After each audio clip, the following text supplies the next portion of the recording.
Hello and welcome everyone. आज हम पढ़ने वाले हैं द स्कूल बॉय। ये कोई ऐड नहीं है, आपको एक बहुत ही इंपॉर्टेंट इंफॉर्मेशन देनी है। एजुकेशन को इजी और अफोर्डेबल बनाने के लिए हमने एक इम्पॉर्टेंट स्टेप लिया है। आपके लिए हमने रेडी करा है स्पेशल कंटेंट जो आपके एग्जाम में बहुत हेल्प करेगा। इसमें आपको मिलेंगे चैप्टर वाइज टेस्ट पेपर, हर चैप्टर के नोट्स, साथ में कंबाइंड टेस्ट पेपर्स और प्रायोरिटी डाउट क्लियरिंग। इसके साथ साथ और भी बहुत सारे बेनिफिट्स आपको मिलने वाले हैं सिर्फ और सिर्फ 299 के मेंबरशिप प्राइस में। सब्सक्राइब के साथ में ज्वाइन के बटन पे क्लिक करके आपको ये मेंबरशिप परचेज करनी है। ये प्राइस लिमिटेड टाइम के लिए है। अरे वाह भैया, इतने कम प्राइस में इतनी सारी चीजें, मैं तो अभी मेंबर बन जाता हूँ। I love to rise in a summer morn, when the birds sing on every tree, the distant huntsman wind his horn, and the skylark sings with me. Oh, what sweet company. तो यहाँ पर एक बच्चा है जो ये बोलता है कि मुझे बड़ा मज़ा आता है, मुझे बड़ी खुशी होती है समर की मॉर्निंग में उठने में। जो बर्ड्स होती हैं मज़े से गाना गा रही होती हैं हर एक ट्री पर बैठकर। जो डिस्टेंट हंट्समैन है, मतलब कोई दूर में शिकारी है, वो अपने हॉर्न बजा रहा होता है। और जो बर्ड्स हैं, जो स्काईलार्क बर्ड्स हैं, ये मज़े से गाना गा रही होती हैं मेरे साथ। वो बोलता है कि बड़ी ही स्वीट कंपनी लगती है, मतलब बड़े ही अच्छे साथी लगते हैं ये लोग मुझे समर के अंदर। But to go to school in a summer morn, O it drives all joy away under a cruel eye outworn. The little one spend the day in singing, in signing and dismay. तो यहाँ पर जो बच्चा है वो ये बोलता है कि लेकिन फिर भी उसे क्या है, सुबह उठना जल्दी पसंद है, ये सारी चीज़ें करना पसंद है, लेकिन उसे क्या करना पड़ता है, उसे स्कूल जाना पड़ता है समर मॉर्निंग में, जिसकी वजह से जो भी उसके अंदर की खुशी होती है, जो भी जॉय होता है, वो सारा ऐसे ही वेस्ट हो जाता है। अब जब ये स्कूल में जाता है तो एक क्रूअल आई आउटवॉर्न, क्रूअल मतलब कि हम लोग बोलते हैं किसी बुरे पर्सन को, मतलब गुस्से की नज़र से टीचर इन्हें देखता रहता है, नज़र रखता है इनके ऊपर, क्रूअल आई। ठीक है, कोई भी बच्चा अगर बेचारा जीरो काटा खेल रहा है, कुछ इंपॉर्टेंट बात कर रहा है अपने दोस्त के साथ, फ्री फायर, इंस्टाग्राम या यूट्यूब के बारे में, माइनक्राफ्ट के बारे में, तो टीचर उस पर चिल्ला देता है। यार गलत बात है ना टीचर की। तो ये सारी चीज़ें बच्चों के साथ होती है। ठीक है, टीचर बोल देता है shut up, keep quiet, don't make noises, इस तरीके से। तो यहाँ पर ये बच्चा यही बोल रहा है कि एक क्रूल आई है जो हमारे ऊपर पूरा का पूरा ऐसे करके यूँ देखते रहते हैं teacher.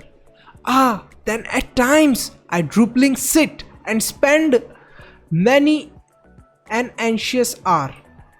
Nor in my book can I take delight, nor sit in learning's bore, worn through with the deary shaft. तो देखो यहाँ पर क्या बताता है बच्चा कि मैं ऐसे ही बैठा रहता हूँ, ऐसे ही टाइम पास करता रहता हूँ, घंटे घंटे ऐसे ही बीत जाते हैं, एंशियस रहता हूँ मैं। जो टीचर है वो कब जाएगा, कब मैं घर पे जाऊंगा, यही दिमाग में चलता रहता है। जो बुक्स हैं उसमें भी मुझे बिल्कुल भी मज़ा नहीं आता, डिलाइट मतलब कि बिल्कुल भी अच्छी नहीं लगती। और जो भी ये हमें पढ़ाया जा रहा है, ये जो भी चीज़ें हमारे ऊपर डाली जा रही है, एक तरीके से पढ़ाई का बोझ हमारे ऊपर डाला जा रहा है, हमें पढ़ाई से निलाया जा रहा है, एक तरीके से शार करा जा रहा है पढ़ाई से, ये चीज़ मुझे बिल्कुल भी पसंद नहीं आती। और इसकी वजह से मैं वॉर्न थ्रू हो जाता हूँ। वॉर्न थ्रू का मतलब क्या होता है, कंप्लीटली थक जाता हूँ, कंप्लीट वॉर्न आउट हो जाता हूँ, थक गया। हम लोग किसी चीज़ से मतलब बिल्कुल ही एग्जॉस्ट हो जाते हैं, थक गए कि अब हम और नहीं कर सकते, मतलब गेम इतना ज़्यादा खेल लिया गया, पढ़ाई नहीं कर सकते, इस तरीके से इतनी ज़्यादा पढ़ाई से ये इतना थक जाता है कि अब इसका बिल्कुल भी मन नहीं करता कुछ और करने का। How can the bird that is born for joy sit in a cage and sing. तो यहाँ पर ये बच्चा बोलता है, एक क्वेश्चन सा पूछता है ये कि एक जो बर्ड है, जो कि भगवान ने बर्ड को बनाया है, देखो भगवान ने विंग्स दिए हैं कि बर्ड मज़े से उड़े जंगलों के अंदर, आसमान के अंदर, और मज़े से गाना वगैरह गाए उड़ते उड़ते। अब इसी बर्ड को अगर हम लोग केज के अंदर बंद कर दें और उससे एक्सपेक्ट करके अच्छे अच्छे गाने गाए, तो ये कैसे हो सकता है। बर्ड तो भगवान ने उड़ने के लिए बनाई है, तभी तो पंख है बर्ड के पास। How can a child when fears annoy but droops his tender wing and forget his youthful spring. तो यहाँ पर ये बच्चा ये बोलता है कि ऐसे ही इस बर्ड की तरह ही बच्चे होते हैं। अब ये जो डर है, बच्चों को पढ़ने के लिए बोला जा रहा है बार बार, तो इसी वजह से जो बच्चों के विंग्स हैं, एक तरीके से बच्चों के विंग्स तो होते नहीं है, लेकिन इसका मतलब क्या है, जैसे बर्ड के पास विंग्स होते हैं उड़ने के लिए, ऐसे बच्चों को भी आज़ादी मिलनी चाहिए कि कहीं पे भी वो घूमें या कुछ सुबह सुबह कुछ एक्टिविटी करना चाहते हैं तो वो करें, कुछ खेलें, कुछ सीखें चीज़ें। वो सारी चीज़ें ये नहीं कर पाते। और इसी तरीके से जो इनका यूथफुल स्प्रिंग है, मतलब ये जो पूरा बचपने का टाइम है, वो निकल जाता है। तो ये बेचारा बच्चा बड़ा दुखी है, ये सारी हमें अपनी दुख की कहानी बता रहा है, आप सबसे रिलेटेबल होगी। O father and mother, if buds are nipped and blossoms blown away, and if the tender plants are stripped of their joy in the springing day by sorrow and care's dismay। तो यहाँ पर ये बच्चा बोलता है कि देखो mummy papa, अगर एक फ्लावर जब उगता है ना तो उसकी छोटी सी ग्रीन कलर की बर्ड होती है, अगर हम उस बर्ड को तोड़ देंगे तो फिर फ्लावर कैसे उगेगा, ब्लॉसम कैसे होगा फ्लावर, मतलब खिलेगा कैसे फूल, अगर उसको छोटे पे ही तोड़ दिया जाएगा।